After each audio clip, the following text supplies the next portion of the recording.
தமிழகத்தில் அண்மையில் நடந்து முடிந்த சட்டமன்ற தேர்தலுக்கு பிறகு புதிய ஆட்சி அமைந்திருக்கும் சூழலில் அரசியல் வட்டாரங்களை உலுக்கும் வகையில் ஒரு முக்கிய விவகாரம் வெடித்திருக்கிறது.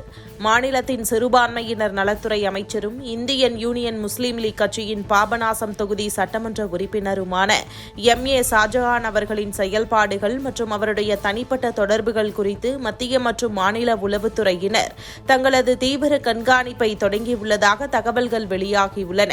இந்த விவகாரம் வெறும் உள்ளூர் அரசியல் நகர்வுகளோடு நின்றுவிடாமல் சர்வதேச பின்னணியை கொண்டிருப்பதாக உளவு அமைப்புகள் கருதுகின்றன. குறிப்பாக அமைச்சர் எம்.ஏ. ஷாஜகான் மீது சமீப நாட்களில் மத்திய உளவுத்துறையான ரா மற்றும் தேசிய புலனாய்வு முகமையான NIA ஆகிய அமைப்புகள் தங்களது கண்காணிப்பை அதிரடியாக தீவிரப்படுத்தி இருப்பதாக பத்திரிகை செய்திகள் தெரிவிக்கின்றன. அவர் அமைச்சராக பொறுப்பேற்ற நாளிலிருந்தே சர்வதேச அளவிலான உளவு அமைப்புகளின் தீவிர கண்காணிப்பு வளையத்தில் இருக்கும் சில நபர்களுடன் தொடர்ச்சியாக தொடர்பில் இருந்ததாகவும் அதே நபர்கள் சமீப நாட்களில் இவரை நேரில் சந்தித்து பேசியதாகவும் தகவல்கள் கிடைத்திருக்கிறதா.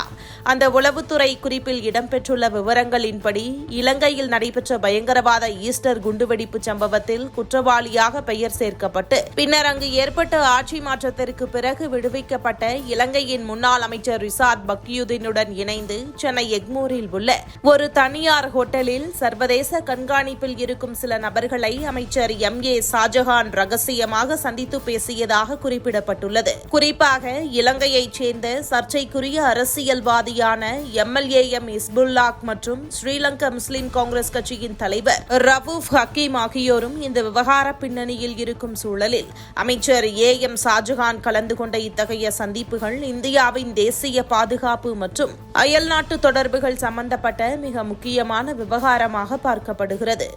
NIA அமைப்பானது தனது உளவு தரவுகளின் அடிப்படையிலும் சேகரிக்கப்பட்ட ஆதாரங்களின் பின்னணியிலும் இந்த விவகாரம் குறித்து மிக தீவிரமாக விவரங்களை சேகரித்து வருவதாக தகவல்கள் தெரிவிக்கிறது. மத்திய புலனாய்வு முகமைகளின் இந்த அதிரடி நகர்வுகள் மற்றும் திரட்டப்பட்டுள்ள ஆதாரங்களின் தீவிரத்தன்மை காரணமாக இந்திய யூனியன் முஸ்லீம் லீக் கட்சியைச் சேர்ந்த அமைச்சர் எம்.ஏ. ஷாஜகானின் அமைச்சர் பதவிக்கு விரைவில் ஆபத்து வரலாம் என தமிழ்நாடு உளவுத்துறையும் தற்பொழுது பிரத்யேக நோட் போட்டிருப்பதாக தகவல்கள் வெளியாகியிருப்பதால் தமிழக அரசியல் களம் தற்பொழுது பெரும் பரபரப்பான கட்டத்தை எட்டியுள்ளது.